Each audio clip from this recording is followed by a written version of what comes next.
بسم الله الرحمن الرحيم وذروا ظاهر الإثم وباطنه وقال تعالى ولا تقربوا الفواحش ما ظهر منها وما بطن وقال تعالى قل تعالوا أتل ما حرم ربكم عليكم ألا تشركوا به شيئا وقال رسول الله صلى الله عليه وسلم اتق المحارم تكن أعبد الناس أو كما قال عليه الصلاة والسلام রমজান মাস যাওয়ার পর শাওয়াল মাস চলতেছে। রমজান পরবর্তী এখনো আমরা এক মাস অতিবাহিত করতে পারিনি,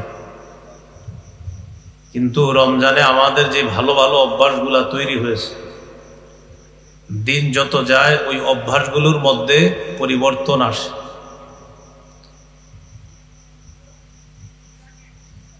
এই জন্য রাসূলুল্লাহ সাল্লাল্লাহু আলাইহি ওয়াসাল্লাম বলেছেন, রাগিমা আনফু রাজুলিন দাখালা আলাইহি রমাদান সুম্মা সালাখা ক্বাবলা আন ইউগফারা লাহু। ওই ব্যক্তির নাক ধুলোয় দূষিত হোক, ধ্বংস হোক, যে ব্যক্তির কাছে রমজান মাস আসলো কিন্তু তাকে মাফ করা হলো না, এর আগেই রমজান বিদায় নিল, সে ধ্বংস হোক।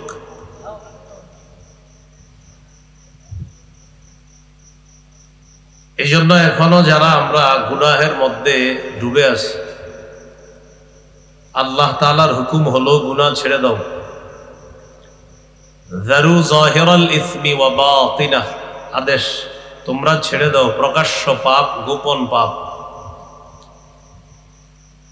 সূরা নামের 151 নম্বর আয়াতে আল্লাহর একটা নিষেধাজ্ঞা,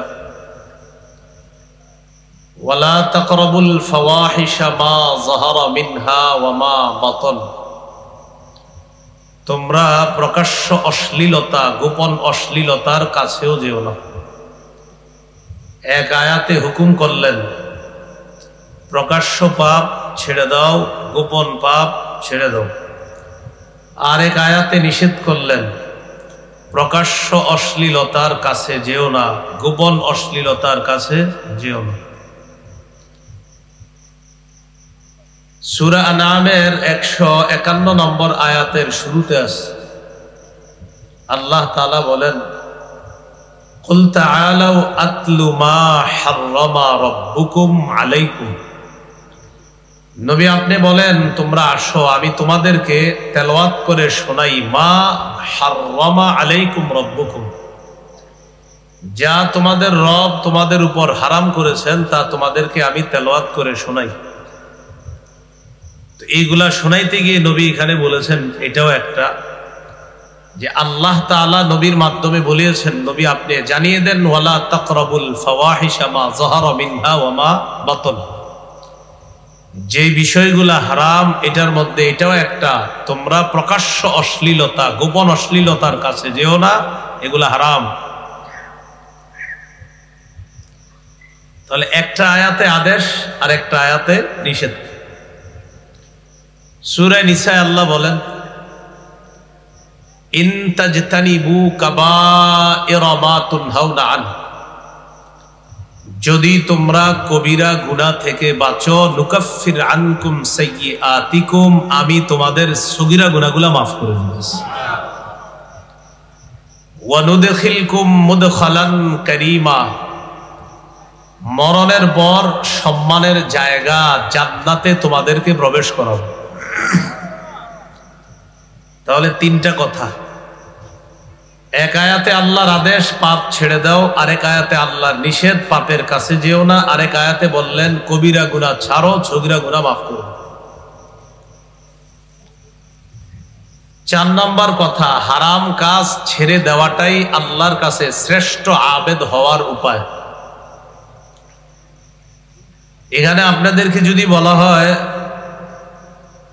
আগামী 24 ঘন্টার মধ্যে যারা 100 রাকাত নফল নামাজ পড়তে পারবেন প্রত্যেককে একটি করে মোটর সাইকেল দেওয়া হবে, আশা করি সবার হাত উপরে উঠবে যে এটা কোনো ব্যাপার না।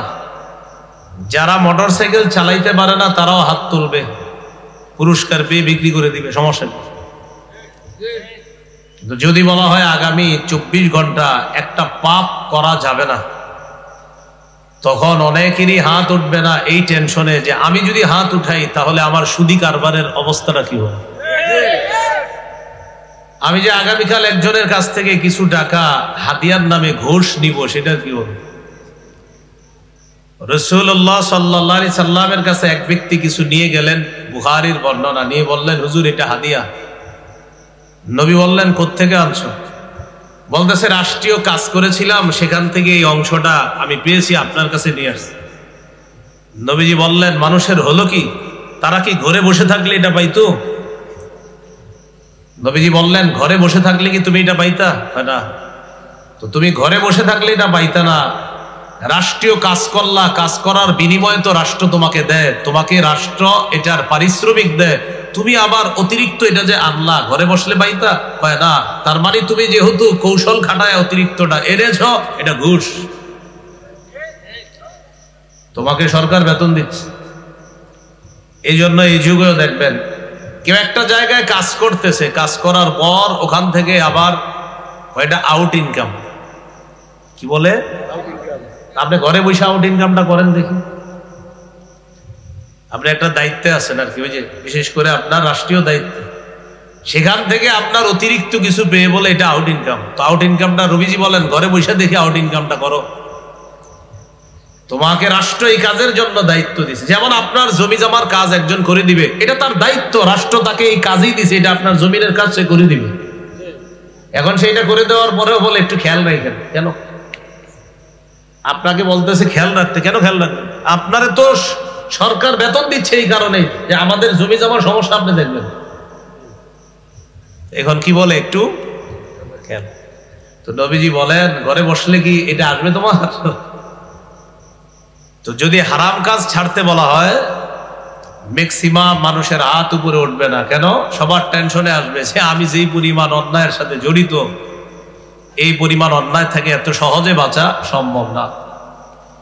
এই জন্য তিরমিজির এক হাদিসে আছে 2305 নম্বর হাদিস, আবু হুরায়রা রাদিয়াল্লাহু তাআলা আনহুর বর্ণনা, রাসূলুল্লাহ সাল্লাল্লাহু আলাইহি সাল্লাম একদিন বললেন মাইয়াখুযু আন্নী হাউলাইল কালিমাত ফায়া'মালু বিহিন্না আও ইউ'আল্লিমু মান ইয়া'মালু বিহিন্না। কে আছে আমার এই কথাগুলা গ্রহণ করবে, করার পর নিজে আমল করবে এবং যারা আমল করে তাদেরকে শিখিয়ে দিবে, এমন কে আছে? فقال أبو هريرة رضي الله تعالى عنه فقلت أنا يا رسول الله।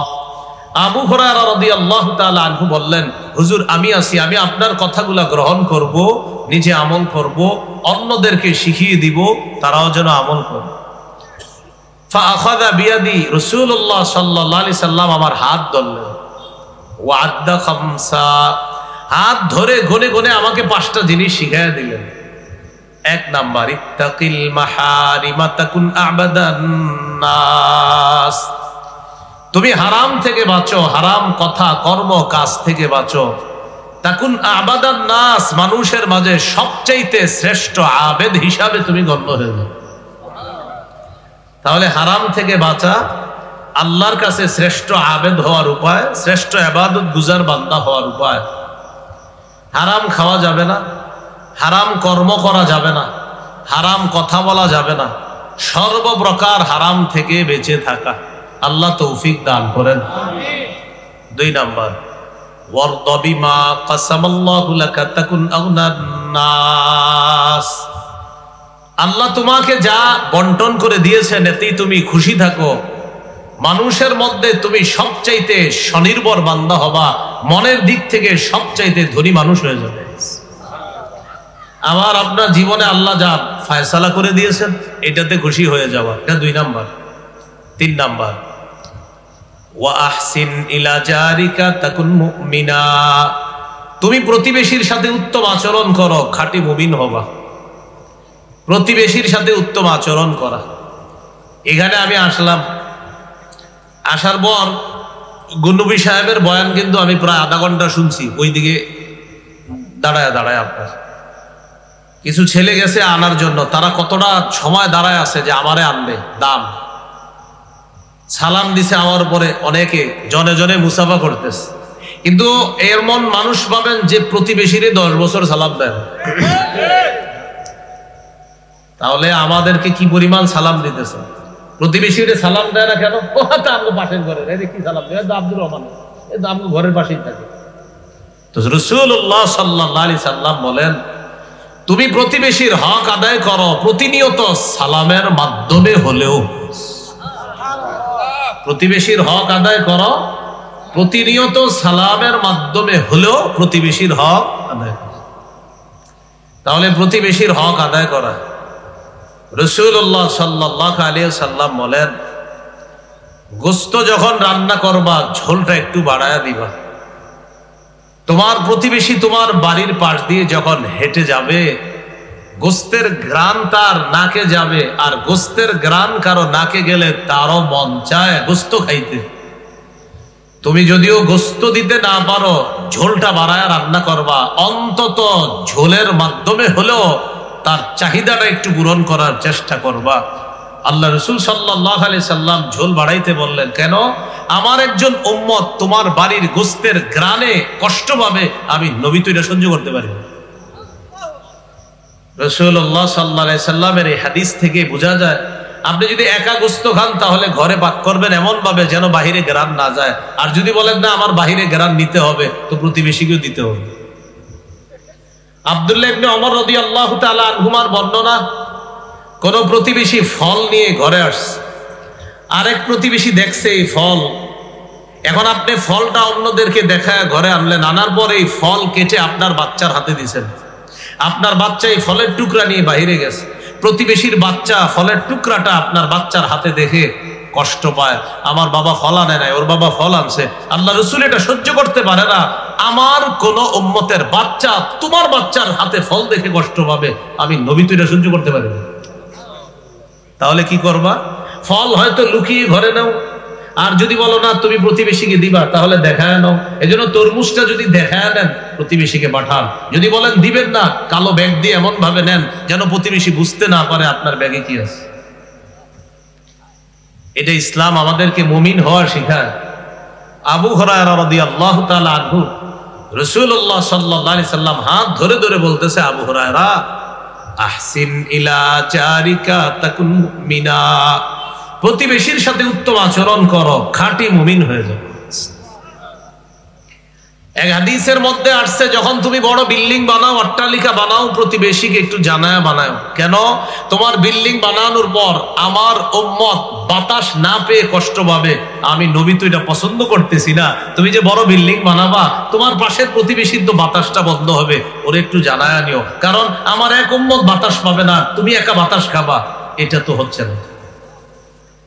তাহলে দেখেন, এই বিষয়গুলো তো আমরা গুরুত্বই দিই না। এই জন্য আপনি দোতলা বানাচ্ছেন, পাশে একতলা, একটু বলে নিয়েন, আপনার গুনাহ হবে না। কিন্তু দোতলা বানাইলে, ভাইজান আমি তো দোতলা বানাবো, আপনার তো বাতাস বন্ধ হবে। আসলে আমার 2টা ছেলে, কি করবো, একটু বড় বাড়ি দরকার, আমার আলাদা জায়গা নাই। এখন আপনার সাথে কথা বলতে আসছি, এই কারণে আপনার বাতাসটা বন্ধ হবে। হাদিসে এই ব্যাপারে অনুৎসাহিত করা হয়েছে যে আপনার বাতাস বন্ধ করে আমি বড় বিল্ডিং বানাবো, আপনি একটু মহব্বতের সাথে আমারে যদি একটু অনুমতি দেন, বাড়িটা বানাইতে পারি। কত খুশি হবে একটা প্রতিবেশী, চিন্তা করে। তো রাসূলুল্লাহ সাল্লাল্লাহু আলাইহি সাল্লাম শিখাইলেন মুমিন কাকে বলে। 3 নাম্বার, ওয়া আহসিন ইলা জারিকা তাকুন মুমিনা, প্রতিবেশীর সাথে তুমি উত্তম আচরণ করো, খাঁটি মুমিন হয়ে যাও। 4 নাম্বার, ওয়া আহিব্বা লিন-নাস মা তুহিব্বু লিনাফসিকা তাকুন মুসলিমা, তুমি নিজের জন্য যা পছন্দ করো, মানুষের জন্য এটা পছন্দ করবা, খাঁটি মুসলমান হয়ে যাবে। ঘুম থেকে ওঠার পর রাত্রে আবার যখন ঘুমে যাবেন, এর আগ পর্যন্ত আপনি একটু চিন্তা করবেন তো আপনি আজকে নিজের জন্য যা পছন্দ করেছেন আসলে আপনার ভাইয়ের জন্য এটা পছন্দ করেছেন কিনা। যদি বলেন না আপনি এটা করেন নাই, আপনি এখনো খাঁটি মুসলিম হতে পারেন নাই। আপনি রাস্তা দিয়ে হেঁটে যাচ্ছেন, মন দিয়ে শোনেন, কলার সিলকায় আপনার পাটা লেগে আপনি পিছলে পড়ে গেলেন। এখন ওঠার পরে একটা ঘরের দরজা জানালা খোলা দেখলেন, এই জানালার দিকে তাকায় চিন্তা করলেন নিশ্চিত এই ঘরের কেউ কলা খেয়ে সিলকাটা ফেলেছে এখানে। আচ্ছা, আপনি নিশ্চিত হলেন কিভাবে? এমনও তো হতে পারে কোনো পথচারী কলা খাইতে খাইতে সিলকাটা এখানে ফেলেছে। এখন আপনি কি নিয়ত করলেন? দাঁড়া, আমি কলার সিলকায় পিছলে পড়ছি, আপনি সুন্দর মতো সিলকাটা উঠায়া ঘরের দরজার সামনে দিচ্ছেন যেন সবাই পড়ে। হাদিস দ্বারা বোঝা যায় আপনি এখনো খাঁটি মুসলিম হতে পারেননি। পায়ের নিচে আপনার ইটের টুকরা লাগছে, এই ইটের টুকরাটা লাগার পর আপনি এটা সরান নাই, এই নিয়তে উপরে ছাদের কাজ হইতেছে। আপনি চিন্তা করলেন এই বাসা থেকে ইটের টুকরাটা পড়ছে, এখন নিয়ত করলেন এই বাসার সবাই আগে ব্যথাটা পাক, তারপর ইটের টুকরাটা আমি এখান থেকে সরাবো। আপনি খাঁটি মুসলিম হতে পারেন না। রাসূলুল্লাহ সাল্লাল্লাহু আলাইহি সাল্লাম বলেন, বুখারীর বর্ণনা, রাস্তা থেকে কষ্টদায়ক বস্তু যদি কোনো ব্যক্তি এই নিয়তে সরিয়ে দেয়, আমার কোন মুসলিম ভাই বোন যেন কষ্ট না পায়, গফারাল্লাহু লাহু মা তাকদ্দামা মিন যামবি, আল্লাহ তার আগের সব গুনাহ মাফ করে দেন। এখন দেখেন এই আমলগুলা করার কত সুযোগ আমাদের সামনে। আমরা কিন্তু এগুলোর কি ছোট ছোট মনে করি, অথচ আল্লাহ রাসূল বলতেছে এটা মুসলিম হওয়ার উপায়। তাহলে 3 নাম্বার শিখলাম প্রতিবেশীর হক আদায় করা, খাঁটি মুমিন হওয়া। 4 নাম্বার মুসলমানের জন্য, মানুষের জন্য তা পছন্দ করবেন যেটা নিজের জন্য পছন্দ করেন, খাঁটি মুসলমান হয়ে যাবেন। আল্লাহ কথাগুলা বোঝার তৌফিক দান করেন। 5 নাম্বার ওয়ালা তুকসিরিদ দিহকা ফাইন্না কাসরাতাদ দিহকি তুমিতুল কলবা, তুমি বেশি হাসবা না, বেশি হাসি অন্তর মৃত বানায় দেয়। আবু হুরায়রা বেশি হাসবা না, বেশি হাসি অন্তর মৃত বানিয়ে দেয়, এটা রাসূল সাল্লাল্লাহু আলাইহি সাল্লাম বলে দিলেন। তাহলে বেশি হাসি নিষেধ, প্রতিবেশীকে কষ্ট দেওয়া নিষেধ, রাস্তা থেকে কষ্টদায়ক বস্তু না সরায় অন্য কোনো মুসলমানের বিপদ কামনা করা নিষেধ। এই হারামগুলা থেকে যে বেঁচে থাকবে, আল্লাহ রাসূল বলেন ওই ব্যক্তি আল্লাহর শ্রেষ্ঠ আবেদ হিসাবে গণ্য হয়ে যাবে।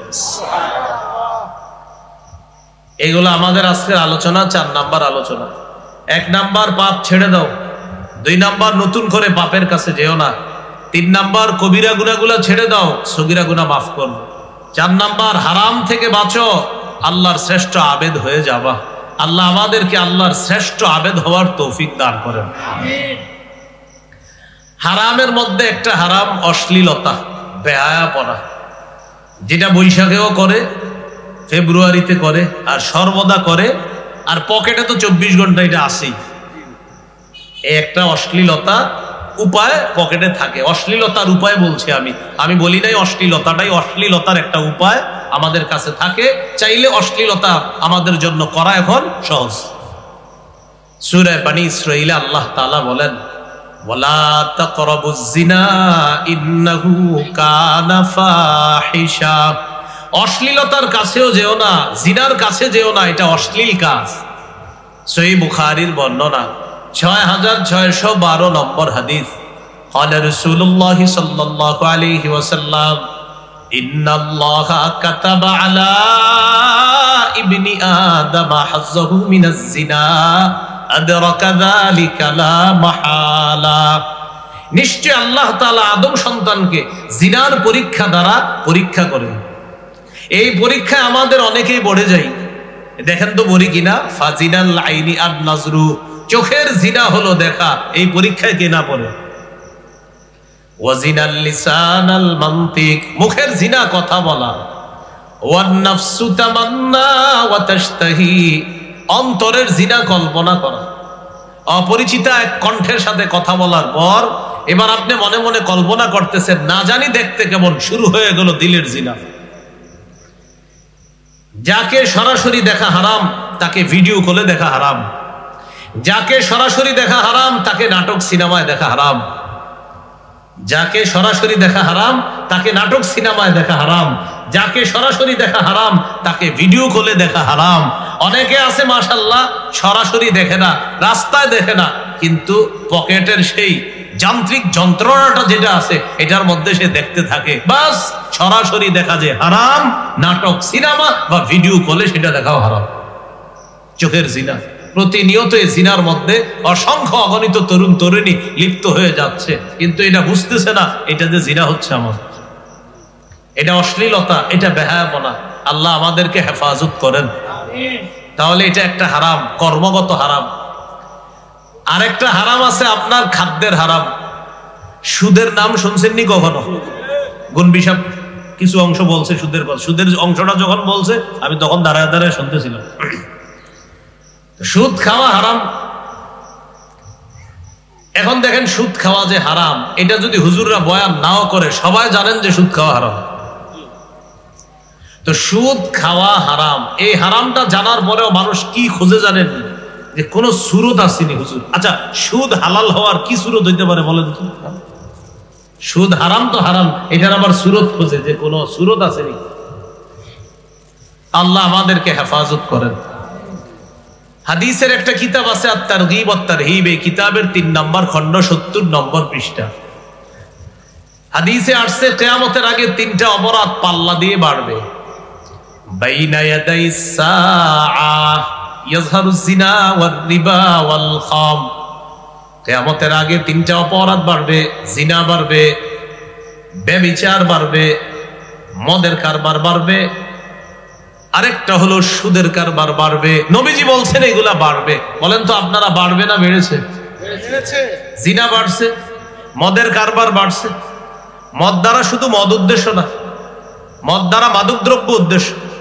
ইয়াবা, বাবা, গাঁজা, হিরোইন, ফেন্সিডিল, আফিম, Canada, die, মাস্তুদ, champagne, die, van গাড়ির চিপা চুপা ইত্যাদিতে যা হচ্ছে সব মাদকদ্রব্য উদ্দেশ্য।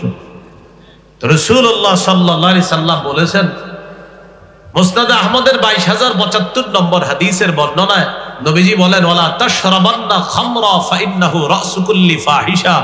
মদ পান করবা না, মদ সমস্ত অশ্লীলতার মূল। এখন বলেন, খাদ্যের এই মাদক নামক হারাম আর খাদ্যের এই সুদ নামক হারামটা আছে না নাই?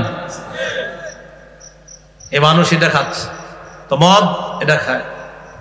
এজন্য আমরা মুসলমান হিসাবে দাবি জানাইতে পারি, আমাদের মুসলিম দেশের আন্তর্জাতিক বিমানবন্দর, এয়ারপোর্টে, শাহজালাল বিমানবন্দরে মদের বার থাকবে মুসলমানের দেশের এয়ারপোর্টে। এটা মুসলিম হিসাবে আমরা লজ্জিত, এটা আমরা সহ্য করতে পারি না।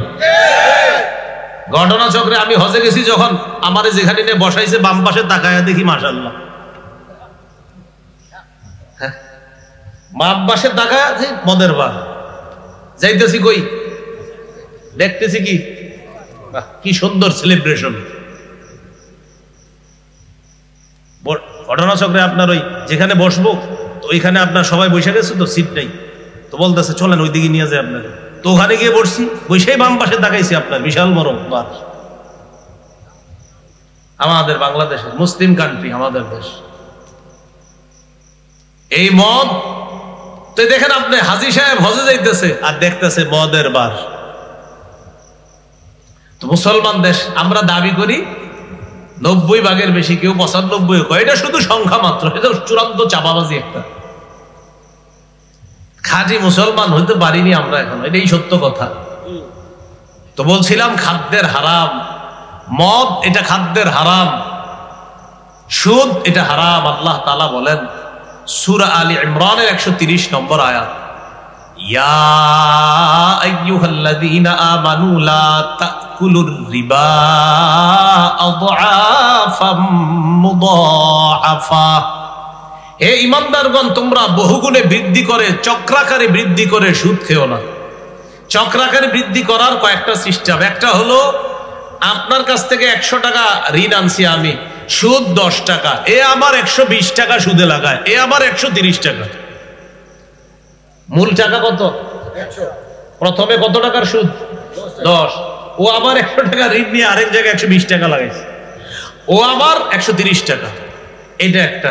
আরেকটা হলো, আগামী মাসের 1 তারিখে আপনি সুদের অংশ পরিশোধ করার কথা, 2 তারিখ হয়ে গেলে টাকা বাড়বে, 3 তারিখ হইলে টাকা বাড়বে, প্রতিনিয়ত সুদের অংশ বাড়তে থাকবে। আল্লাহ তাআলা বলে দিলেন, বহুগুণে চক্রাকারে বৃদ্ধি করে তোমরা সুদ খেও না। এই সুদের মাধ্যমে অনেক মানুষ আপনার টাকা পয়সা বাড়ায় আর চিন্তা করে হজ করে আমি ভালো হয়ে যাব। হ্যাঁ, কত সোজা যে বিষয়টা আপনি ভাবতেছেন। তো রাসূলুল্লাহ সাল্লাল্লাহু আলাইহি সাল্লাম বলেন হারাম থেকে বাঁচো। তাহলে কর্মগত হারাম, খাদ্যের হারাম, কথার হারাম, এই সমস্ত হারাম থেকে বাঁচতে হবে। আল্লাহ হেফাজত করেন। কথার হারাম, মিথ্যা কথা বলা। قال رسول الله صلى الله عليه وسلم إياكم والكذب, মিথ্যা থেকে বাঁচো। فإن الكذب يهدي إلى الفجور وإن الفجور يهدي إلى النار. মিথ্যা থেকে বাঁচো। মিথ্যা পাপের রাস্তা দেখায়, পাপ জাহান্নামের রাস্তা দেখায়। বলি নাউজুবিল্লাহ। আমরা মিথ্যা কথা বলতে অনেক সময় মনে করি না খেলায় খেলায় বলে ফেলি। বাচ্চাকে যখন আপনি ডাকেন তখনও মিথ্যা বলা যাবে না। আব্বু এদিকে আসো, তোমাকে চিপস দিব। আপনি আসার পরে তাকে চিপস দেন নাই, মিথ্যা কথা। মাঝে মাঝে বাচ্চারা বলেন আব্বু আসো আসো আসো, তোমারে মজা দিব, তো আসার পরে আপনি মজা দেন নাই, মিথ্যা কথা। আবু দাউদের হাদিসে আসছে রাসূলুল্লাহ সাল্লাল্লাহু আলাইহি সাল্লামের এক সাহাবী নাম আব্দুল্লাহ ইবনে আমির, নবীজি তার বাড়িতে আছে। আব্দুল্লাহ ইবনে আমির রাদিয়াল্লাহু তাআলা আনহুর আম্মা তাকে ডাকলেন, তাল আব্বু এদিকে আসো। কেন? তোমাকে আমি কিছু দিব। নবীজি বললেন এই তুমি যে ওরে ডাকলা কিছু দেওয়ার জন্য, কি দিবা? তো তখন তিনি বললেন হুজুর আমি তাকে উতিহি তামারা, আমি তাকে খেজুর দিব। নবীজি বললেন আসলে খেজুর দিবা? তো যদি তুমি ডাকার পরেও তাকে খেজুর না দাও, কুতিবাত ইনদাল্লাহি মিনকি কাযিবা, আল্লাহর দরবারে তোমার নামে একটা মিথ্যা লেখা হয়ে যাবে।